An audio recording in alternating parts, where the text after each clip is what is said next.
Growing up, baking bread was just a totally normal, every week process. My mom made all the bread that our family ate.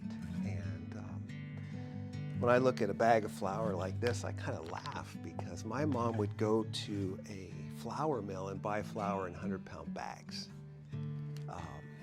So I have a distinct memory of that as a child, these huge bags of flour that my mom kept. And I don't know what she made, 10 loaves a week or something to feed the family. But when you make bread, the first thing you do is you have to mix the yeast into some warm water and give it some sugar. Yeast is really small.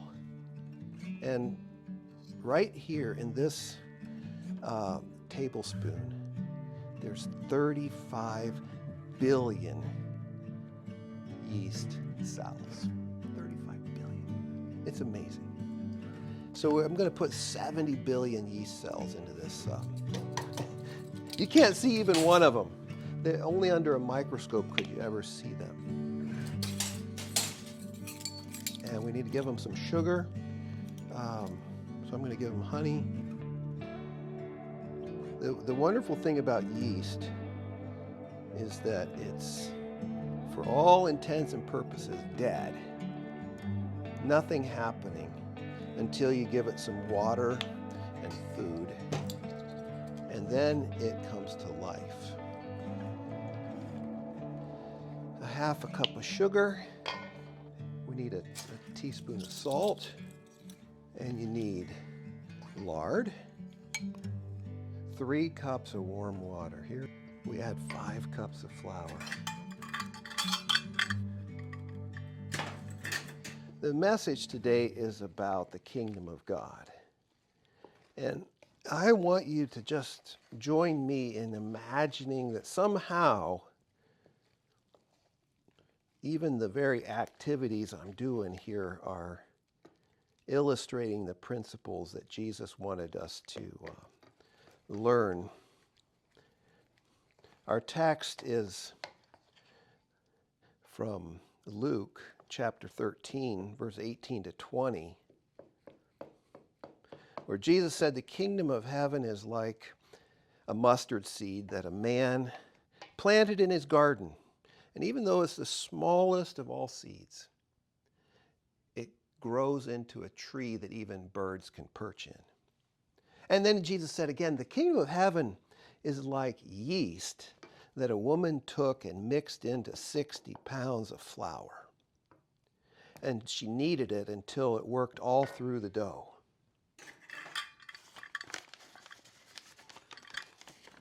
I better keep track of how many cups of flour I put in because I'm talking. And we're getting some real action on the yeast. Look at that. Let me tell you a little bit about yeast. And I learned all sorts of amazing things. So yeast is a one-celled microorganism. It is, really, really small. And it can lay lifeless and dormant for long periods of time. And then as soon as you add water and some food, like some kind of sugar, it starts to grow. And the actual process that it does is that yeast breaks down sugar into alcohol and carbon dioxide. And that carbon dioxide forms little bubbles in the bread dough, and that's what makes the bread rise. And the beautiful smell that I'm smelling right now is actually the alcohol coming off the dough. It wasn't until the late 1860s that it was actually confirmed that yeast was a living organism. The other thing that I loved was that, and this is one of the really surprising things, there's yeast everywhere. There's yeast floating in the air in your bedroom. There's yeast floating in our congregation, in our auditorium this morning. And in fact, if you just take some flour and water and stir it up and set it on the countertop for a few days, enough yeast that's floating in the air will fall in there and it'll begin to bubble.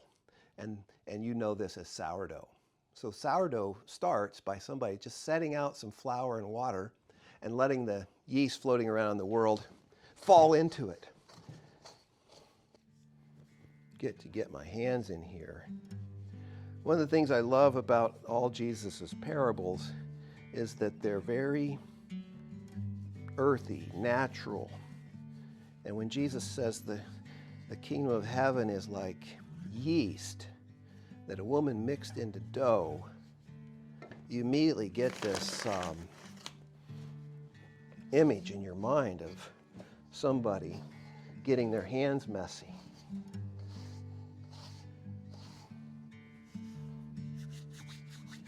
I read a very well-known theologian and preacher, Dallas Willard, writing about the parable of the seed and the parable of the yeast. And he pointed out something really amazing. In a seed is a power to shape reality. He said the seed itself contains inside it all the elements of a tree. And you plant that seed, say a walnut seed or a pine cone seed, you plant it in the soil and it begins to grow. And especially a walnut one. You plant a walnut tree, after that tree develops and grows, it's going to start shaping the reality around itself, such that those walnuts that fall on the ground begin to change the pH of the soil, and you can't even grow a garden beside a walnut tree.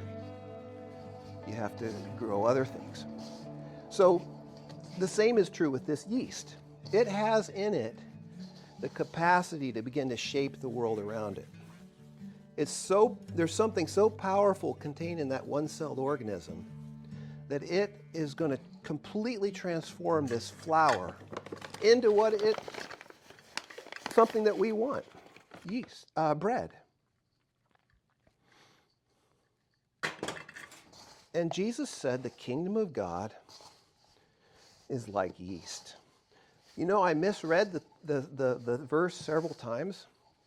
At first I thought he was saying the kingdom of God is like a woman mixing yeast into the flour.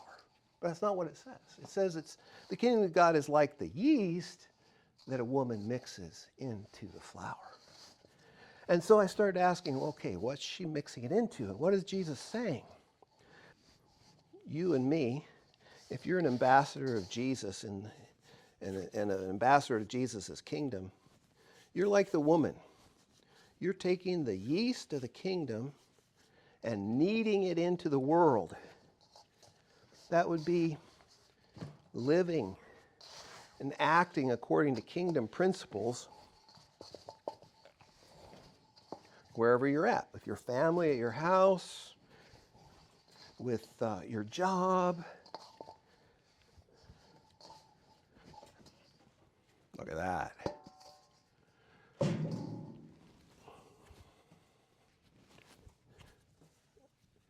I'm not exactly sure how this part works, but they tell me that when you knead the bread, it actually does something to the flour, and it starts to make the gluten that's contained in the wheat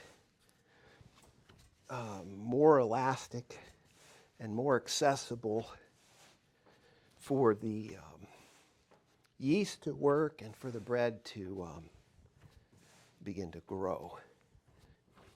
And the yeast is working in here. I can feel the dough going from kind of stiff and heavy to something that's starting to feel lighter and elastic. So I'm imagining as I do this that this somehow symbolizes the kingdom of God at work in the world, the fact that God chooses to work through people. If I would have just poured that yeast over top of the flour and left it sit, we've gotten a lot of bubbles and action, but there wouldn't have been any dough. it has to get thoroughly mixed into the world. And my own experience in the last few years is that it's really valuable to get ourselves engaged in the world. And I feel it deeply as I'm kneading this bread, that to activate this yeast in the flour, it takes kneading. Another really amazing thing about the yeast parable, though, is that it's gonna produce something. It's not, if you put yeast in here, it's gonna do something. And that something that it does is something I actually have very little control over. I can't make the yeast work. The yeast works because it contains in it the power to do what it does. It's a living organism. So what I can actually influence are the conditions. So you might notice I use warm water. Warm water works better than cold water to make the yeast grow. And I mixed warm water into the flour, so the dough still feels warm. There are conditions where you could kill the yeast. When I was a kid, my mom always said, you gotta put your finger in the water and hold it there for at least 5 seconds. And if you feel the least bit of heat or the least bit of pain, it'll kill the yeast. But if you can hold your finger in there for 5 minutes, it just feels like nice warm water, then it's the right temperature. So there are things we can do to influence the success of this bread and the working of the yeast. But we can't actually make the yeast work. The yeast has power in and of itself. And that's, I think, a profound thing Jesus is telling us in this parable is it's not we who make the kingdom of God work. The kingdom of God is going to work.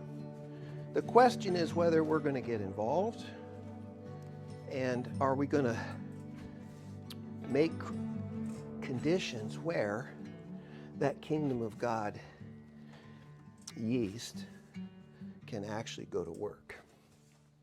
Now look at that. Is that beautiful or what?